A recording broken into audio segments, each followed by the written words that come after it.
Technology के बारे में जानेंगे, होती क्या है। साइंस जो वर्ड है वो एक लैटिन वर्ड है सिंटिया, उससे निकला हुआ है। इसका मतलब क्या होता है? जानना, किसी को भी जानना। हिंदी में बोलते हैं विज्ञान। विज्ञान का मतलब विशेष ज्ञान, किसी भी चीज़ का विशेष ज्ञान। जैसे कल मैम ने बताया था सोशल भी साइंस ही होती है कि कॉन्स्टिट्यूशन कितने टाइम में बना था? 2 साल 11 महीने 18 दिन। लेकिन किसी ने ये नहीं पूछा कि इतना टाइम कैसे लगा। उसमें था क्या?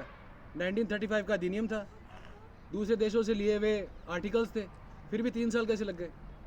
किसी ने नहीं पूछा ये बात, कैसे लग गए? क्योंकि पूरे देश से एप्लीकेशंस और कोई भी सुधार मंगवाए गए थे। अब इतने आदमी हैं, सब भेजेंगे तो पता भी चलेगा कि भाई किसको कोई डिस्क्रिमिनेट तो नहीं हो रहा, कोई किसी की हानि नहीं हो रही किसी के अधिकारों को, इसलिए इतना टाइम लग गया था उसमें। ठीक है। और किसी भी चीज़ को जानना, जैसे अच्छा साइंस और टेक्नोलॉजी में क्या अंतर है?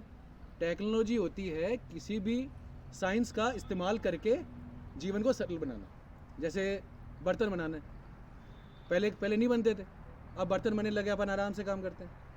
पहले आने जाने के लिए बाइक ये नहीं होती थी, अपने साइंस का यूज़ करके क्या किया? इंजन बनाया। टेक्नोलॉजी से अपन अपना जीवन क्या हो गया? सरल हो गया ना। अच्छा, ये स्टार्ट कैसे हुआ? अलग अलग सभ्यताएं इसको खुद मानती है। इतिहास की एक ही बात है, मानी जाती है या नहीं है हमको नहीं पता है अभी। सबसे पहले इजिप्ट में केमिस्ट्री का माना जाता है, क्योंकि वहाँ पे मम्मी को लेप लगा के रखते थे। एक विशेष प्रकार का लेप होता था उनके पास, वो इतना अच्छा लेप था कि आज भी वो मम्मियाँ सुरक्षित है। ठीक है। फिर उसके बाद में ग्रीक आए।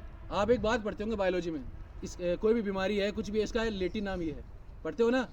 इसका लेटिन नाम ग्रीक्स नहीं, ग्रीक्स की जो भाषा लेटिन थी, एथेंस जो भी है, उसका नाम हुआ करता था, और उसको फिर अपन ने इंग्लिश में या अपनी भाषा में कन्वर्ट कर लिया।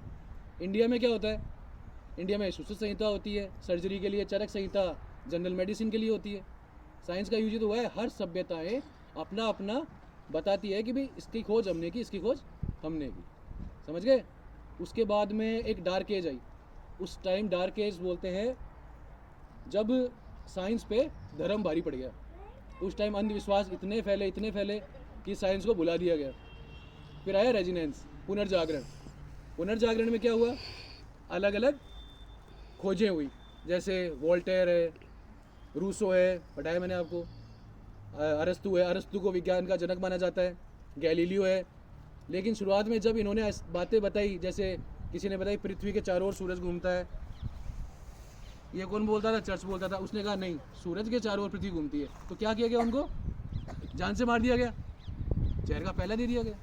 इसलिए उस टाइम जब धर्म ज़्यादा इम्पोर्टेंट था, जब साइंस को नहीं माना गया था। ठीक है, थैंक यू।